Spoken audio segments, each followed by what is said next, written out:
1 Samuel 18, I'm only reading 4 verses. If you're there, say there. Yeah. Reading from the New American Standard Bible, it should be on the wall behind us. Now it came about when he had finished speaking to Saul, that the soul of Jonathan was knit to the soul of David, and Jonathan loved him as himself. Saul took him that day and did not let him return to his father's house. Then Jonathan made a covenant with David because he loved him as himself.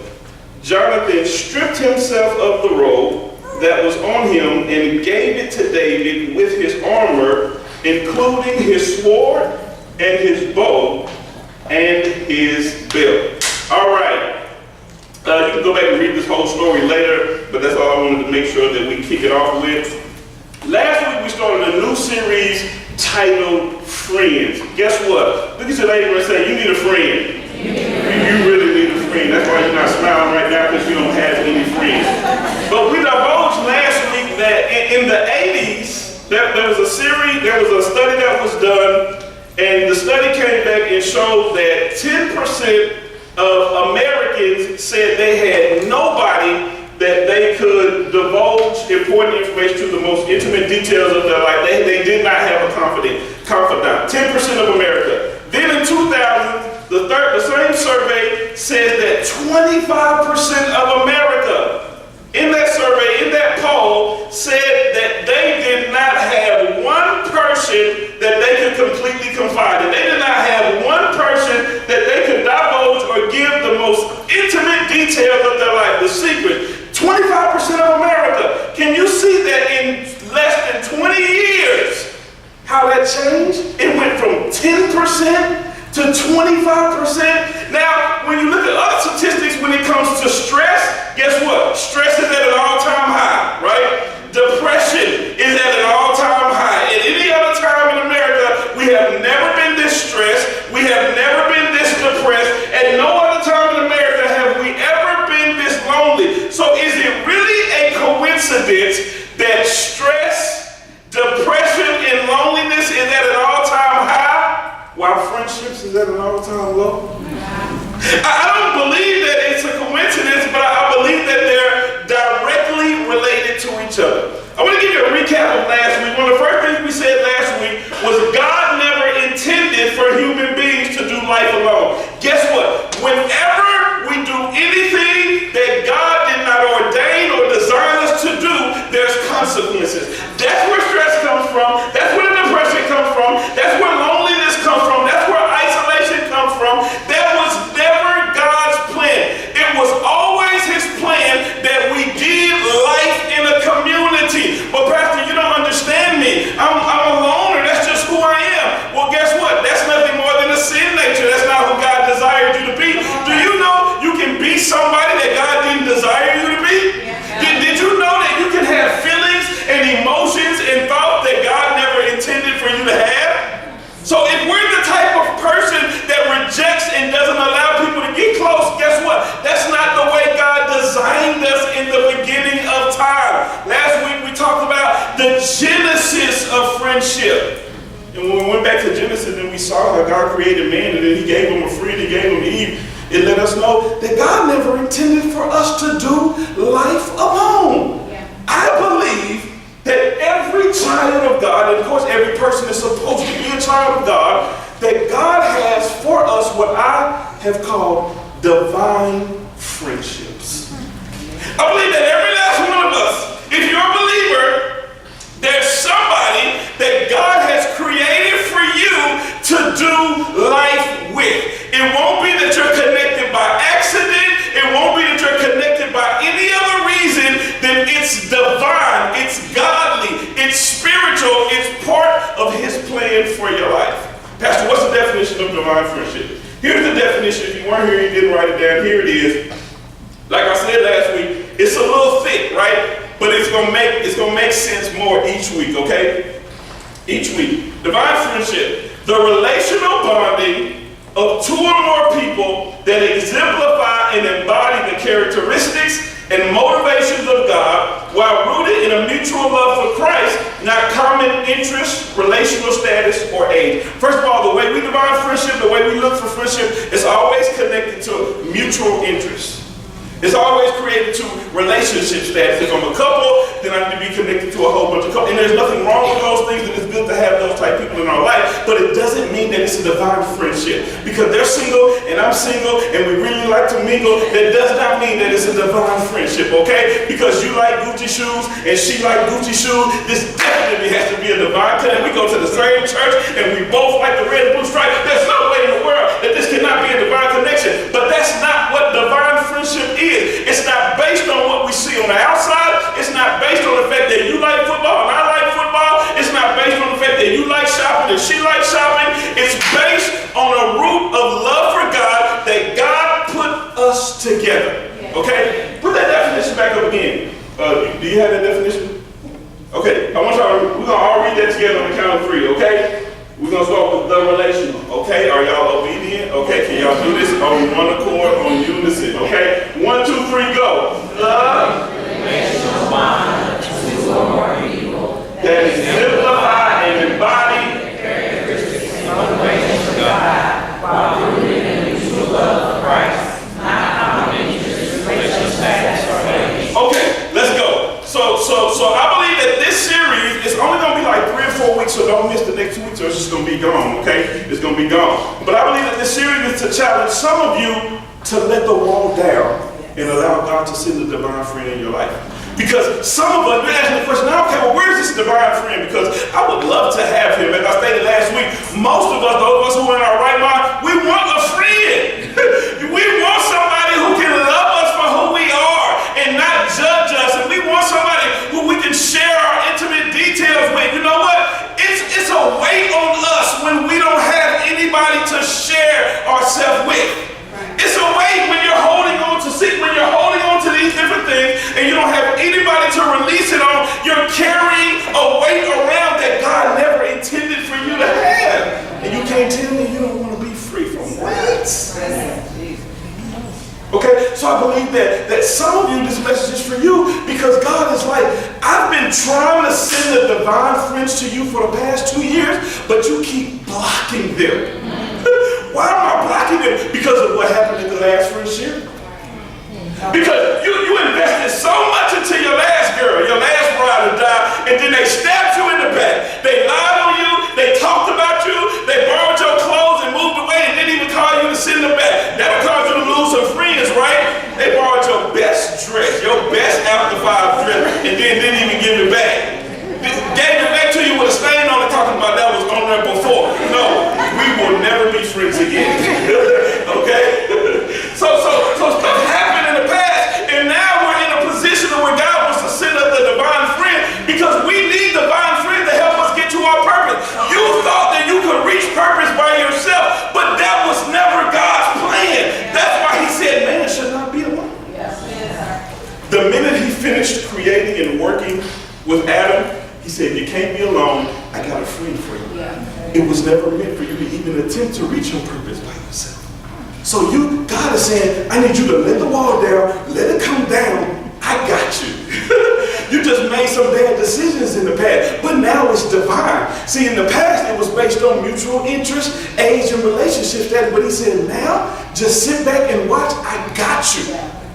But then there's some others in here. It's not about the wall that I have up, but you never really took friendship seriously.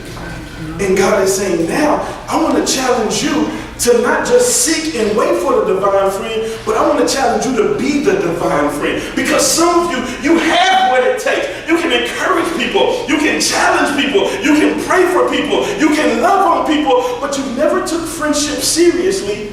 And maybe it's just because you're selfish. But I believe that God is challenging you too to get out of self and say, okay, God, I've never had friends not because I wouldn't let people in. It's just because I ain't really had time for them. I focused on my own self, my own career, my own goals, my own desire. I don't have time for all that. But God has said, well, can I use you to be a blessing to somebody else? Can I use you to be an ear to somebody else? Can I use you to lend your heart to somebody else? Can I use you to help push somebody else into their destiny? I believe that God is saying that. So I gave you 3 truths last week in the Genesis of friendship. I just want to give you those before we get into our message for those who weren't here. One, you were created by a community. Who was that? Who created us? God. God is made up of what? Huh? The Trinity. 3 persons. Who? God the Father, God the Son, and God the Holy Spirit. As I said last week, God has never been alone. Why would God want you in a state that he's never even been in? God doesn't know what it's like to be lonely. God doesn't know what it's like to not have somebody to talk to. God doesn't know what it's like to not be able to work with somebody and not be able to communicate with somebody and not be able to fellowship with somebody. Why? Because God has always been a us. It's always been 3 beings within God. He was a community and then he built us. You were created by the community. So why wouldn't God want you to be part of a community? The second truth I gave you was you were created to be in a community.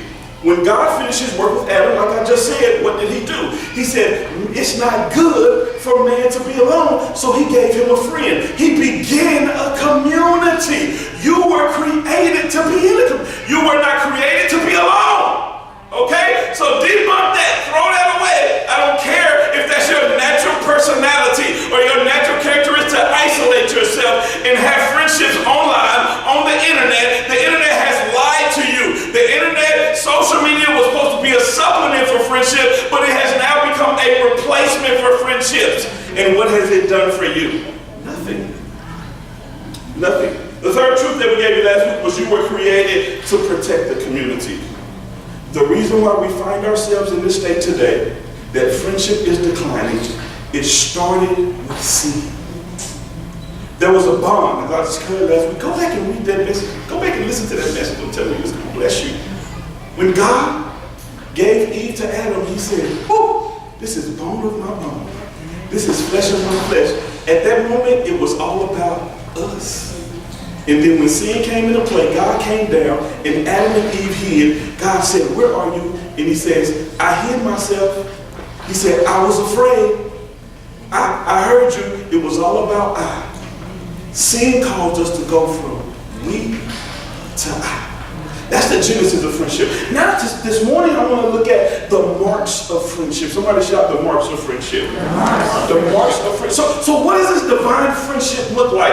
I believe that there's no other story in the Bible than what takes place in 1 Samuel 18, 19, 20, and 21 that can give us a full view of what divine friendship looks like. I believe there are many stories about friends, but there's no other one that can show us and give us a true glimpse of what divine friendship looks like than this story right here in 1 Samuel 18. It has 2 stars. It stars one, a dude named David. Many of us, we know who David is, right? He's the dude who was called out of the field. He was a shepherd called to be the king. That's what we know. He was groomed to be a shepherd. Then one day he goes to battle to give some food to his brother. He sees that Israel is afraid because of who? Because of this big giant named what? Do we got any Bible scholars in here? What's the giant name? We all went to Sunday school and vacation Bible school. Give yourself a hand to these BBS scholars. Okay, so he goes, he sees Goliath, who was undefeated, never been beaten. Israel, God's chosen people, are afraid to go out to battle. He sees it, he goes talk to King Saul. He's like, "What's up, y'all tripping? Do you not know who we serve? The God, the Lord of Banner, the Lord of Hosts. Do you not know who we serve? I'll go out and fight him." So he goes out, he fights him, gets his sling, bam, by the grace of God, the power of God. What does he do? He defeats Goliath. That's the story, okay? So then he's talking to King Saul right after he defeats Goliath, and then Jonathan enters the picture. Jonathan is the co-star of this story. We don't hear much about Jonathan. He's a lesser known person. We rarely preach an entire sermon about him, so you won't too often hear his name. But he was the oldest son of King Saul. King Saul was the first king of Israel. He was his oldest son. He was a trained and star warrior. And according to the way kingdoms were set up, he was the rightful heir to the throne. He should have took over the throne if everything would have went right, not David. But he sees David, and then a divine connection takes place immediately. And it's crazy, and this is what you want to see as far as divine friendships, that it's not all about what it looks like on the outside that causes us to be divine friends. David was what? He was groomed to be a shepherd, while Jonathan was groomed to be royalty and be the next king. Yet what happened? A divine friendship was birthed. Divine friendship begins with what's written in the book of life for us by God. It had nothing to do with mutual interest. Okay, so let's look at the marks. I believe I got 5 marks for divine friendship that will allow us to see what we need to look for and allow us to examine. By the time we get to the end of this message, some of us will realize there's some people that we have on the inner circle that we need to move to the outer circle. Okay, let me give you that. Everybody needs 2 rings of people in their life. At least one is the inner circle and one is the outer circle. The problem with so many of us, we have people that need to be on the outer circle, that we have them on the inner circle. Okay, so let's look at what a divine friendship is with people that we need to have with those who are on the inner circle. Number 1, internally connected. Somebody shout, internally connected. Internally connected. So when we look at verse 1, it says, as soon as he, which is David, finished speaking to Saul, the soul of Jonathan was what? It was knit to the soul of David. It was knit to the soul of David. This shows us that their initial connection, it was internal, it was not external.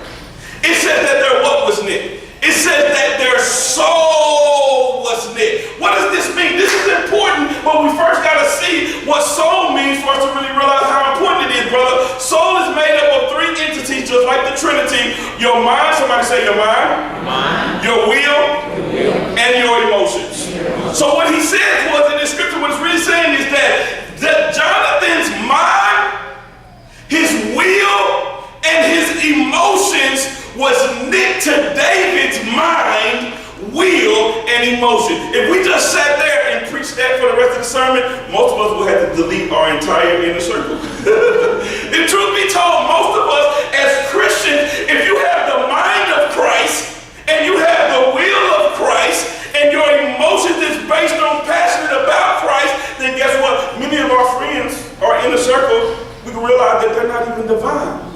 And I believe that's what's holding so many of us back, is because the people in our inner circle, first of all, they don't even have the same mind as us. Paul said, let this mind be in you, which was what? Also in Christ Jesus. Examination time. Do the people in your inner circle who you call friends, do they have the same mind as you?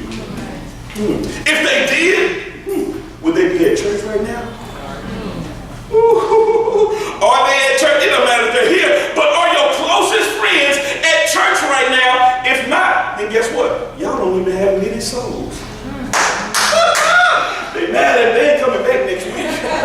You and your best friend don't even have knitted souls. That's why you at church and your best friend at home sleep. That's why you at church and your best friend ain't even at home. They ain't at home sleep. They up walk. They went to breakfast. They went to brunch this morning. I can't go to... You want to go to church with me? Nah, I got a brunch set for 11. You do know some churches have 8 o'clock services, right? I know, but I don't want to mess up. You know, I might be late for the brunch, but that's your BFF, right? Guess what? That's not a divine friendship, right? Because your mind is not on one accord. What about the will? You want to do the will of God, right? You want to pray, you want to read your Bible, but then your best friend is not into all that. But Pastor, you tell me that should disconnect us right there, but you don't understand. We both like shopping, Pastor. I don't mean too many people that like to shop and are willing to spend all their money every payday. I can't let this friend go. Who am I going to spend all my money with? Who am I going to do that with? Definitely not these church people. They up in here tired. I can't tithe like that. I ain't going to be able to buy the shoes. And now you telling me that's not my divine friend? You wrong, Pastor. I don't know about that one right there. Their mind was knit. They had the same mind. Their will was knit in their emotion, passion. Listen, let me tell you something about divine friendships. Your passion is going to be somewhat in the same proximity when it comes to your love for God. That's a divine friend. God is not going to send somebody in your life to be a divine friend that drains you. Too many of us as Christians, because we will not let go of the hood friends that are draining us, because we will not let go of the frat brothers and the sorority brothers, the soror, because we won't let them go. They're draining us. It does not mean we don't know them anymore. I don't know you and you see them in the store and you walking by and you don't act like you don't know. That's not what this is all about, right? As I said, it's the inner circle and the outer circle. We got the wrong people in the wrong place, and look how you feel about life right now. You hate it. You hate life. You're not enjoying life. Your friend calling you, if your friend calling you, look at the phone and you got to think twice, do I even want to answer this? Come on, don't front. You got some people in the inner circle that when you see their name on that phone, you like, we ain't talked in 2 days, so I already know.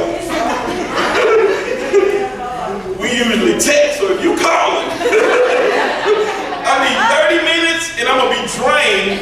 I'm going to need a drink and a smoke when I get off this phone with you.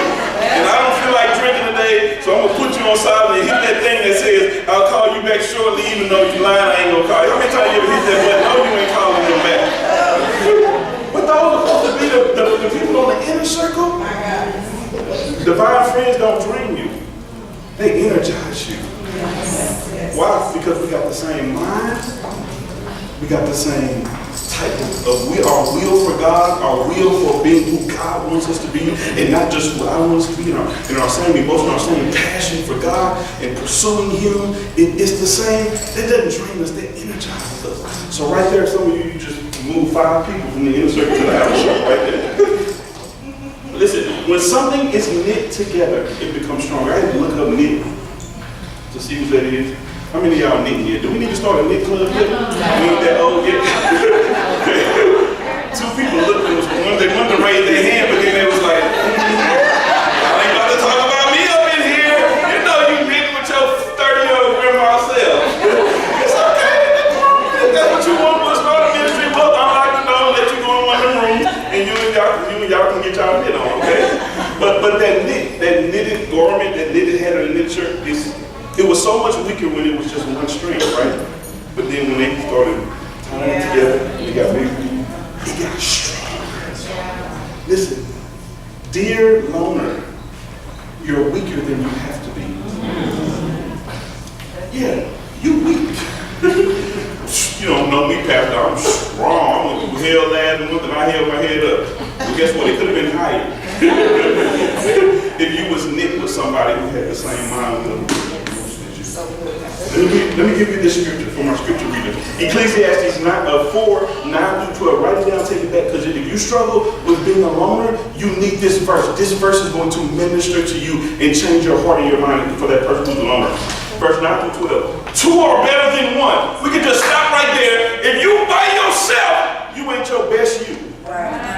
You need somebody else to be your best you. That's why it's divine. 2 are better than what? I'm better than you because I got a couple people on my team. Because they have a reward for their toil. For if they fall, one will lift up his fellow. But woe to him who is alone when he falls and has not another to lift him up. Listen, I promise, I feel sorry for people who all they do is want to come to church, but they don't want to be a part of the community. You know how many battles you're losing that you don't have to lose? Yeah. You know how much weight you're carrying that you don't have to carry? Why? Because when you have divine friends, they help you carry that weight. Yeah. When you fall, you don't have to stay there begging, God, come help me. You like that man, what's that? Have y'all heard that story, that little joke or whatever about the man who was in the flood on top of the roof? And then what happened? He was like, God saved me, and then, God sent like a boat. And he was like, I'm waiting on God. And then God sent like a plane, and he was like, I'm waiting on God. He was like, God was like, I was sending you what you needed all the time, and now you're stuck stranded. Some of you living a stranded life because you won't open up. Listen, I'm challenging you, loner. Open up. Realize that you need other people in your life to be a better you, to be a stronger you. Listen, I promise you, if you come the type of people that you need in your life. And if you're a loner and you don't have these people, listen, you are missing out on being who God wants you to be. Simple. That hurt, Pastor. You're supposed to. Again, if two lie together, they keep warm. But how can one keep warm alone? Listen, it takes two people. Cuddle. And though a man might prevail against one who is alone, two will withstand him. A threefold cord is not quickly broken. When you're a loner, when you're by yourself, when you won't let people in, when you won't open yourself up, you put yourself in a position where you're easily broken. But when you're close to other people, they can see when something's wrong with you. I don't want to get too far. I'm going to go there. Okay, so number one is what? What's the first mark of the friendship? Internally connected. Half of you just lost all of your friends. Like you have now become alone and just after number one.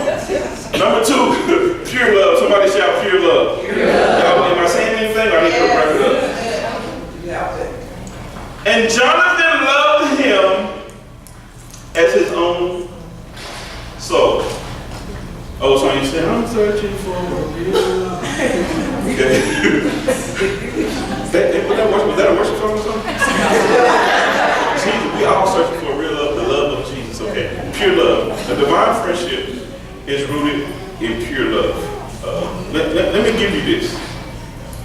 Just because people enjoy your company doesn't mean they love you. Amen. Just because they enjoy your company, just because they enjoy texting you, just because they enjoy going shopping with you, just because they enjoy talking about your favorite things and the favorite music and movies and going to a concert, Beyonce concert with you, just because they do those things with you and enjoy the company, does not mean that they love you.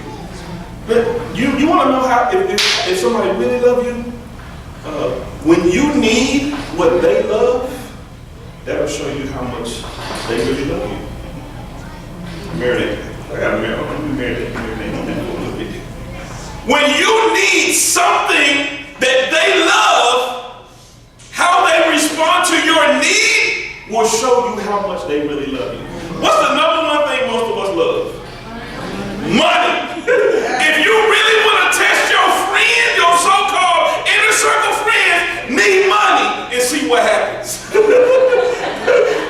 Money will tell you how much they really love you. But then you got other people, it may not be money that they love. They may love their time. We're going to talk about time later on. They may love something else. They may love their space. They may love their house so much they won't even let you come over. But when you need something that they value the most, their willingness to give it to you will determine and show you how much they really love you. Jonathan showed multiple times, if you read chapter 19, 20, and 21, that he was willing to sacrifice his life to save David's life. Divine friendship, the people that are in it, they are willing to sacrifice anything for the betterment of the person in their life. That's it. Have you ever had that? Some of you said no. The other flip side of that question is, have you ever been there? Okay? This is the God type of love that can only come from a divine friend. That selfless, sacrificial love that God gave us in the Great Commandment. What? Love God with all your heart, with all your mind, and your soul. And then he said what? Love your neighbor as yourself. This was the epitome of the Great Commandment long before Jesus even gave it. Jonathan, it says that he loved him as his own soul. Is the love pure? Why does it have to be pure?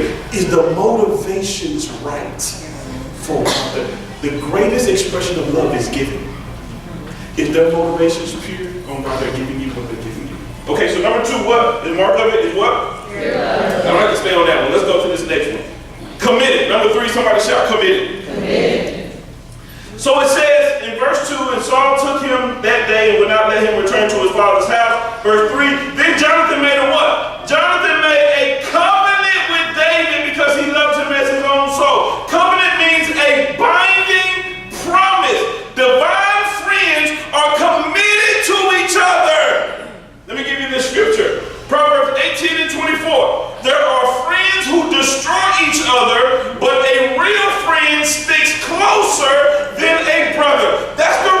reason some of us have the wall up because of what happened last time. But you got to realize they were never a divine friend. So you can't compare them to who God is trying to send in your life. It was never about God. It was never divine. It was never a God sin. It was all based on mutual interest and mutual desires and relationship status and age. But God says a divine friendship, there's a commitment there. And I believe that many of us don't have the divine friend that God wants us to have because we're not willing to be committed to. We're not willing to be committed to it. We're people, we always want to out. We don't want to be tied up and tangled up to nothing. Listen, 3 things that a divine friend is committed to. 1, walking beside you with no conditions. That's what a divine friend will do. He'll or she'll walk by you with no conditions. It's not about if you're perfect. It's not about if you never make a mistake. Because, man, you got people that will leave you depending on the mistakes that you made. I didn't mention this last week, but one of the top reasons that they say people lose friends is divorce. That's messed up, right? That people will not be your friend no more because your relationship status changed. Wow! People you did life with, that you ate and drank with, you get a divorce, and then now all of a sudden married couples don't want to be around you no more. That was never a divine friendship because a divine friendship has commitment, and commitment will not change because of some status change. Commitment will not change because you're not rich anymore. Rich people like to hang around rich people. Well, what happens if one of them lose their job and they're not rich anymore and they got to move out the gated community? Wonder will that friendship status change? See, you don't have to worry about that with divine friendship because they're committed to you and there has no conditions. What else is a divine friend committed to? Helping you reach your destiny. Jonathan was all about helping David reach his destiny. Even though he was the rightful heir, I believe through context clues, Jonathan knew that David was meant, ordained, and destined to be the next king, and he did everything he could to help him get there. A divine friend will help you get there. Let me tell you about some of your friends that's in your inner circle right now. The reason why they're cool and excited about your life is because you're not going nowhere. Some friends, they don't have no problems when you're talking about your dreams, but wait till you start walking in it, right?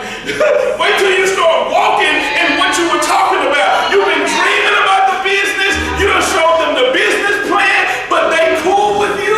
They don't mind talking. They don't mind going to Starbucks as long as you don't actually walk into the business. But the moment that business get off the ground, all of a sudden they don't want to hang around you no more. All right. So true. Used to be my homie. Used to be my Hey, okay. But a divine friend is committed to helping you reach your destiny. It doesn't matter. They don't care about it. It's not about me. Like, man, I can't help you get to level 8 and I'm still on level 3. Some of your friends on the inner circle, they have that mindset and don't even know it, and you don't even know it. You got to pray for discernment. Somebody say, God, give me discernment. Last one, a divine friend is committed to sacrificing for your benefit. Number 3 was what? Committed, the mark of a friendship. Number 4 is invested. Somebody shout invested. The mark of a divine friendship is that you're invested. What did Jonathan do? It says that in verse 4, and Jonathan stripped himself of the robe that was on him and gave it to David and his armor and even his sword and his bow and his belt. Everything that Jonathan was a warrior. And his robe showed that he was royalty. Everything he was and everything that he had that was of value that he needed on a daily basis, what did that scripture say he do? He did. He invested it to Jonathan. How invested are you into friendships? Divine friendships will cost you something and they won't be created or cultivated by happenstance. Divine friendships will not happen by accident. You have to be willing to invest something. And I believe that God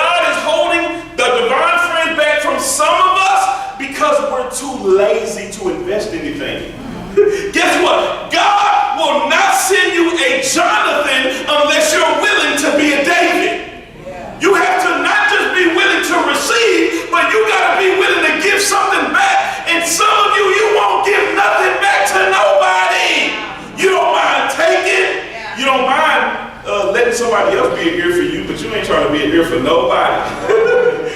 You don't mind nobody giving you a ride, but you ain't trying to give nobody else no ride. You don't mind nobody else buying you lunch, but you don't want to buy nobody else no lunch. You don't mind people calling you to see how you doing, but you don't want to call nobody else to see how they're doing. God said, if you want the divine friend that I got for you, you got to be willing to give them what you need and give them what you want. Somebody shout, you lazy. Three things we have to be willing to give that we show them that David and Jonathan gave each other. One was time. Somebody shout time. You got to be willing to give time if you want to be a part of a divine friendship. Love, L-O-V-E, is correctly spelled what? T-I-M-E.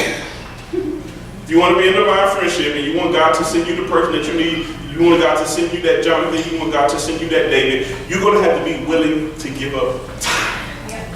Okay? You can't build a friendship and not spend time with each other. It's impossible. You cannot build an intimate friendship via text message. You cannot build an intimate friendship via social media, Facebook friend. Well, we like all of each other's posts. We comment on every picture that we post. That's my road dog. No, it ain't. They don't even know you. They know who you showed them you are. They know you as the happy couple because all you do is post pictures of y'all smiling. They know you as the ones who have the good kids because all you do is post your kids' pictures when they first put their clothes on, but you didn't post it 2 hours later when they was dirty, nasty, messed up, and still everything. Okay? You showed them when your kid was smiling, but just 2 minutes before you accidentally caught that smile, they were laid out on the floor like this, screaming and hollering, okay? That's what you showed them. It requires time. You got to be willing to invest time. So if you're going to pray and ask God to send you a divine friend, be willing to give time. What else do you need to be willing to give? You need to be willing to give emotionally. What does that mean, Pastor? You got to be willing to carry the weight of your friends. And I think some of us, that's the reason why we haven't let people in, because we know we're going to have to carry their weight. Man, I got my own problem. I got enough of my own issues. I don't want to be having to listen to nobody else's issues and encourage them and push them and all. I ain't got time to be doing all that. I could rather do that for myself. You little selfish thing, you. But you want somebody to give you that, but you're not willing to give it. If you want the divine friend that's going to help you reach destiny, then you got to be willing to invest not only time, but investing emotionally. And 3, honesty. Some of you got friends, people on your inner circle, they won't even be honest with you. Guess who they are honest with? Your other friends. They honest with you, they honest about you to your other friends. The moment you walk out the room, girl, I can't believe she did that. Did you hear what she just said? Somebody need to tell her, well, that ain't me. I'm not fooling with her. But y'all supposed to be on the road. Y'all supposed to be on my inner circle. Listen, be careful and be leery of people who won't be honest with you for the sake of not hurting you. A real true friend is willing to wound you for the sake of your health. A real friend! Real friends will tell you the truth. Their motive is pure, okay? Their constructive criticism is pure. It's not to bring you down and dog you, but they need you to know the truth about you. And we got a lot of people that's in the inner circle, that's in that seat, that are not willing to tell us the truth. And that is not divine friendship. If you want to see me in my destiny, sitting on my seat that God has for me, you got to be willing to tell the truth. Because that's what's helping me. Okay? Look at somebody and say, don't lie to me. Don't lie to me. Tell me this don't match. Somebody, girl, where you get that from? And then when she turned around, you need to take that back where you got it from. Okay? So I'm invested. Last one covered. This is a very important one. This is a very important one. It possibly could have been or should have been first. But that just wasn't the route that the story took. If you read on to the next chapter, verse 19, and multiple times after that, King Saul becomes afraid and jealous of David, and he puts a hit out on David multiple times. David's life is in danger, and guess who covers him? He chose his friend over his father. Wow, that's a real friend right there. Anybody know somebody like that?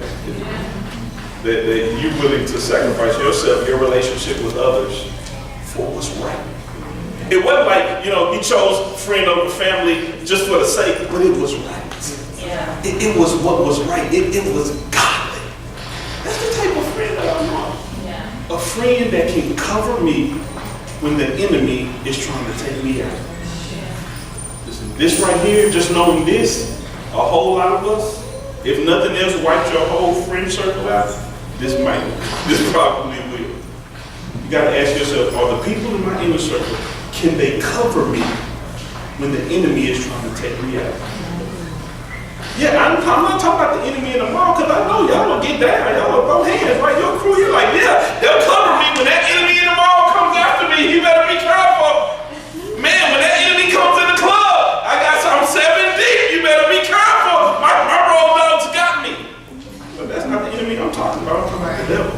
When the devil wants to take your mind, when the devil wants to take your mind and your heart and wants you to jump off the bridge, do the people in your inner circle, can they go to war for you in the spirit realm? If they can't, it's time to move them from the inner circle to the outer circle. I need somebody who can cover me in prayer. I want you to hold your hands like this. Look in your hands like this. And just kind of act like you're looking at your phone and you got your top 5 and your friends. I want you to ask yourself each person, if I was sick, the devil was attacking my body, would I call them to pray for me and lay hands on me? Delete. Number 2, delete. Number 3, delete. Number 4, delete. Number 5, dang.